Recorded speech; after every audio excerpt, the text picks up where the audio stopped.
चलें, आज बात करते हैं बीएनबी की। ये सिर्फ एक क्रिप्टो करेंसी नहीं, बल्कि एक पूरे डिजिटल इकोसिस्टम का इंजन है। बहुत से लोगों ने इसका नाम तो सुना होगा, लेकिन इसके पीछे जो असल ताकत है, उससे कम ही लोग जानते हैं। तो चलें, इसकी गहराई में उतरकर देखते हैं कि आखिर ये है क्या। अच्छा, तो शुरुआत एक सीधे से सवाल से करते हैं। सोचिएगा जरा, दुनिया की चौथी सबसे बड़ी क्रिप्टो करेंसी कौन सी है?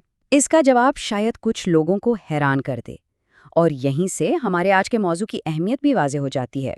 जवाब है बीएनबी, और इसकी मार्केट कैपिटलाइजेशन सुनिएगा, 124 बिलियन डॉलर से भी ज़्यादा है।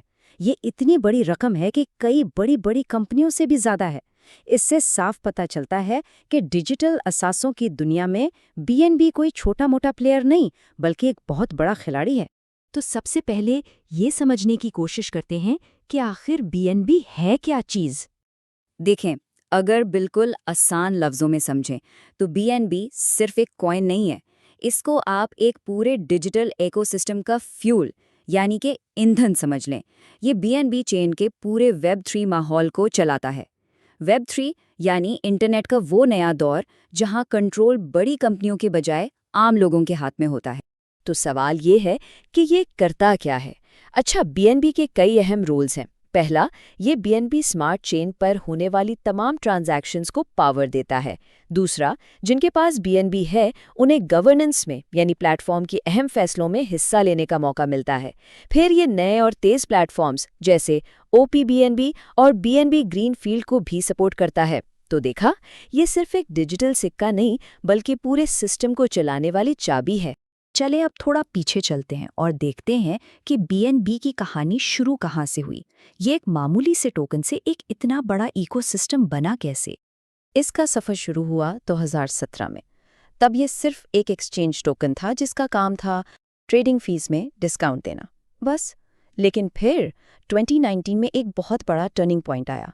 ये अपने खुद के ब्लॉकचेन यानी मेन नेट पर शिफ्ट हो गया, और आज तो ये इससे कहीं आगे निकल चुका है और एक पूरे इकोसिस्टम की बुनियाद बन गया है।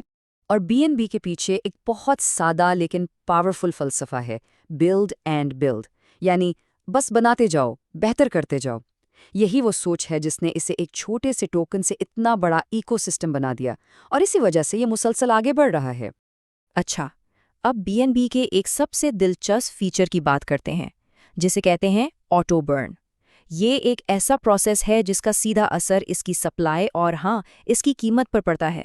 तो इस ऑटो बर्न का मकसद बिल्कुल साफ है, वक्त के साथ साथ बीएनबी की टोटल सप्लाई को कम करके 100 मिलियन तक ले आना। ये इकोनॉमिक्स का एक बुनियादी उसूल है कि जब किसी चीज़ की सप्लाई कम हो जाती है और डिमांड उतनी ही रहती है या बढ़ जाती है, तो वो चीज़ नायाब और कीमती हो जाती है।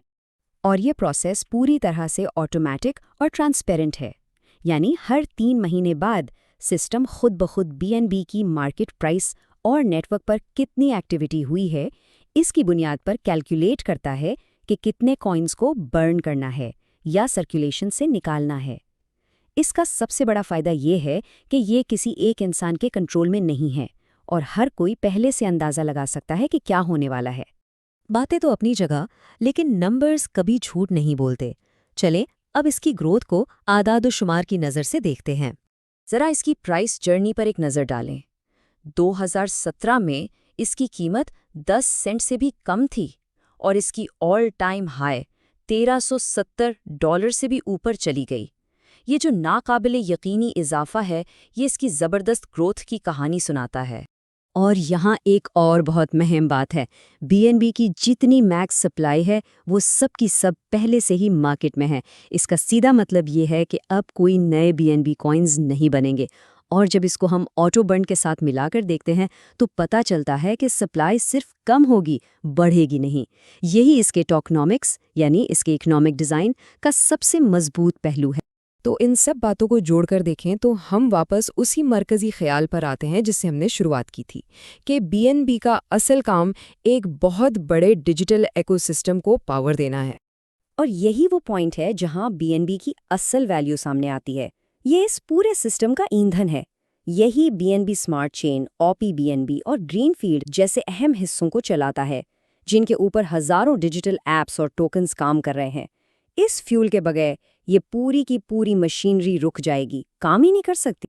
तो एक मामूली से डिस्काउंट टोकन से शुरू होकर एक पूरे डिजिटल इकोसिस्टम की बुनियाद बनने तक का सफ़र वाकई गैर मामूली रहा है। और ये एक सवाल छोड़ जाता है कि इसका ये बिल्ड एंड बिल्ड का फ़लसफ़ा मुस्तक़बिल में और क्या कुछ नया और क्या कुछ बड़ा लेकर आएगा।